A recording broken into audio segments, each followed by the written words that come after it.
Greetings, and welcome to Today in Trek, our daily show about what has, is, and will happen in the world of Trek.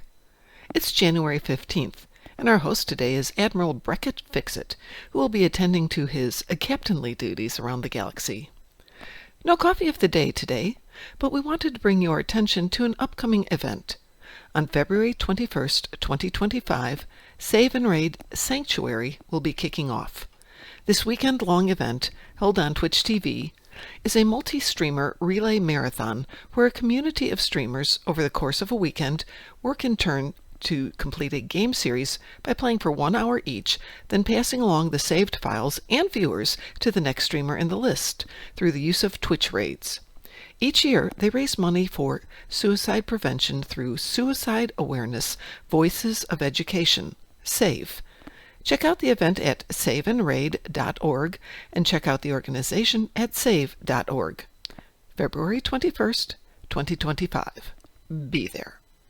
By the way, if you like what I'm doing, please give a like or a sub or, gasp, leave a comment.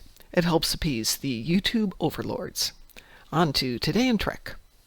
On this day, at some point in the span of the millennia, John Patrick McCormick was born. I know that sounds somewhat vague, and it is. And it's really quite surprising that as this person has been in so many films and TV shows, all the information I can find about him is that he's 6 feet 1 inch tall. How many shows and films, I hear you ask? Well, he's our big winner of the day for 6 degrees of Star Trek separation, with appearances with other Trek stars including David Graff, Jocelyn O'Brien, Jandy Swanson, Yaphet Kotto. Okay, Yaphet Kotto wasn't directly in Trek, but did you know he was actually considered for the role of Jean-Luc Picard before Patrick Stewart got it? Neither did I. He's a great actor, and it would have been interesting. Sam Anderson, Todd Bryant, Nicholas Cascone, Andrew Robinson, Michael Seamus Wiles, Clifton Collins Jr., another of my favorite actors, Christopher Darga, John Durbin, Clancy Brown, Azalea Davila, Abdul Salam El-Razak, Jeffrey Nordling, Joel Paulus, Michelle Phillips, Jeremy Roberts, Ian Abercrombie, Robin Sachs, Bob Gunton, Anne Haney, Richard Hurd, Leon Rippey, John Cho, Kirsten Dunst, Anthony Holliday, Susie Plaxton, Rick Scary, Robin Gamble, Bruce Gray, Stephen Weber, Carolyn Seymour, and we're only through 2002. This is your go-to guy the next time you're playing the game. In our known timeline, in 1905, actor Torrin Thatcher, who played Marplon in the TOS episode Return of the Archons, was born. Stuntman Victor Paul, who worked in both TOS and TNG, was born in 1927.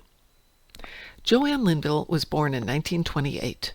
Miss Linville played the Romulan commander. We don't know her real name as she whispers it only to Spock, in the TOS episode, The Enterprise Incident. This is one of the better written episodes from TOS, and I'm not dissing any of the other episodes, but there's a lot of plot running around in apparently different directions, with Kirk and Spock attempting to steal a Romulan cloaking device.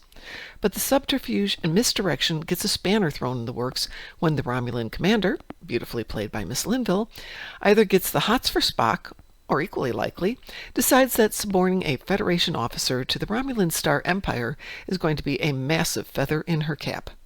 Think Ocean's 11, but both sides are working their own cons, and the stakes are a lot more massive than money and Julia Roberts. By the way, there's a reference in a follow-up novel that suggests that the Romulan commander survives her failure, but the remainder of her career is less than glorious. Derek Mettings, Academy Award winner, visual effects artist, was born in 1931. Music score engineer Armin Steiner was born in 1934. He worked on Star Trek VI and the 3rd and 4th seasons of TNG. Dick Zyker was born on this day in 1940.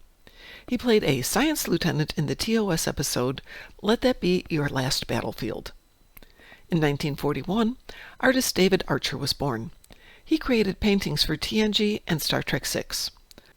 On the same day, stuntman Robert Brawlfer was born. Actress Barbara J. Tarbuck was born in 1942. She appeared in the TNG episodes The Host and Enterprise's episode Shadows of P'Jem. In 1947, actress Andrea Martin was born. Trekkies will remember her for her portrayal of Ishka, better known as Moogie, Raman Quirk's mother, in the DS9 episode Family Business. Ishka was later played by Cecily Adams, as Miss Martin did not want to return to the role due to the amount of prosthetics and makeup needed. For the more mature Trekkies out there, you'll also remember Miss Martin for her work in SCTV. On the same day, actor Alan Shearman was born. He played Lestrade in the TNG episode Elementary, My Dear Data. DC comic book color artist Phil Allen was born in 1952. He worked on the story Blaze of Glory for the TOS Special No. 1. Casey Treadway, a specialty costumer who was responsible for the Keenser costume used in the reboot movies, was born in 1953. Makeup artist Roxy D'Alonzo was born in 1957. She won an Emmy for Outstanding Prosthetic Makeup for her work on the second season Enterprise episode Canamar. Got to give equal credit to the other side. Marvel comic color artist Kevin Tinsley was born in 1964. He worked on Reality's End and on 8 issues of Star Trek Unlimited. Axel Diehl, who played multiple synths in Picard Season 1 and as Harvey N335 in the second season, was born in 1993. In Trek series on this day, not a lot of new releases on this day. It seems to have been primarily a middle of filming this, or this script was submitted on this day. In 1988, the score for the TNG episode 11001001 was recorded. I find this an interesting note, and now I'm going to have to rewatch the episode just to listen to the score. In 1996, the Voyager episode Prototype aired. This episode covers a lot of territory in terms of character and cultural behaviors and deserves a longer mention than just this. But since we're talking about Section 31 today, we'll put that off for another time. And while we're on the topic of Voyager, another interesting episode that also deserves a deeper dive, Alter Ego, was aired in 1997.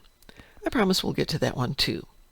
Speaking of, if you have a favorite and perhaps less well appreciated episode that you'd like to see on a deep dive, let me know. On a sad note, Star Trek VI actor John Bloom died in 1999. Standing 7 feet 4 inches tall, Mr. Bloom starred in horror and sci-fi movies, including Harry and the Hendersons, and was a regular in the series Paradise.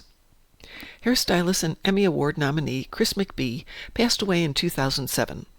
He was nominated for his work in the DS9 episode Improbable Cause and the Voyager episode The Killing Game. Fellow hairstylist Barbara Kay died on this day in 2009. She worked on the motion picture and the first 2 seasons of Voyager, as well as appearing in the background of the motion picture. Makeup artist Craig Smith died on this day in 2023. He was nominated for an Emmy for his work on the DS9 episode The Dogs of War. William O'Connell died on this day in 2024. He played Telev the Andorian in the TOS episode Journey to Babel. Trek History of the Future. Section 31 premieres in 9 days. Will be shown on Paramount Plus in the U.S. and other international markets that carry Paramount Plus, and on Sky Showtime in other markets premiering on February 7th. So what have we learned in the last few days about the movie Section 31? Well, not much. We've been told that the movie occurs during the lost era of Trek, which has been established to be somewhen between 2293 and 2364. This time frame is confirmed by the use of the classic red uniform we first see in Wrath of Khan and Through Generations, and was in service with some minor alterations from 2278 through 2364. That is, however, a span of 86 years. Can we narrow it any further? Perhaps we can, providing that Paramount and the writers aren't just playing fast and loose with timelines. This comes to us courtesy of the presence of a TNG character, Rachel Garrett, who will be in the new movie. If you didn't know, though I'm sure you did since you're here, in the TNG episode Yesterday's Enterprise, we meet Captain Rachel Garrett, the ill-fated captain of the Enterprise C, when her ship slips into a temporal aperture and ends up in the TNG era, specifically 2366. While Garrett dies at this time, her Her ship is returned to the proper timeline to defend the Klingon outpost at Narendra 3, and thus prevents the Klingon War that is the focal point of the episode. But this event occurs in 2344, which becomes her official date of death. So now we've reduced the time frame to somewhere between 2278 and 2344. Can we tighten this further? Of course we can. This is Trek, and as we all know, someone, somewhere, has figured this all out. Albeit, as you'll see, not necessarily flawlessly. But for our purposes today, it's good enough. Rachel Garrett's date of birth is given, according to Michael Okuda in Starship Creator Warp 2, as being the year 2300. Several novels have provided us with additional dates, though please bear in mind that these are non-canonical, including Garrett enters Starfleet Academy in 2311, which, if Okuda's birth date is correct, makes her roughly 11 years old. I'm back to feeling inadequate. But let's work on the assumption that Okuda's date is slightly incorrect and she's 18-ish. Not that it matters for our purposes. We know that in 2328 she is the commander of the USS Carthage, so her promotion to lieutenant must have occurred sometime in this period, and if I didn't state this before, in the movie she is referenced as Lieutenant Rachel Garrett. So we know that we're working in the time frame when she had not yet been promoted, but had left the Academy. From canon and non-canonical sources, we can see that the typical time period to move from Starfleet graduate to lieutenant is around 4 years, and to lieutenant commander is around 8 to 10 years. Now, your mileage may vary, of course. But this should narrow down our story's time frame to somewhere between 2315, probably the earliest she would have become a lieutenant, to 2321, the top range for being a lieutenant commander. This is confirmed by her time of service on the Carthage. On the other hand, we have to acknowledge that there is an image in the trailer of a person who displays the half-black, half-white pigmentation of the natives of Charon. If this is supposed to be someone from this planet, there is the possibility that this occurred during the TOS time frame, as all the people of the planet Charon were supposedly killed during the episode Let That Be Your Last Battlefield. However, it's probably more feasible that either one, or presumably more, of the people of the planet escaped before the natives wiped themselves out, or someone didn't check the details before applying makeup. Always a possibility. Using this range as the time frame for our story, 2315 to 2321, what notable events happened in Treklandia? Or will the writers just be having some fun with the threats to the galaxy as we know it? I don't have an answer for that as yet, but we shall see in 9 days. Thanks for tuning in, and we'll talk to you tomorrow.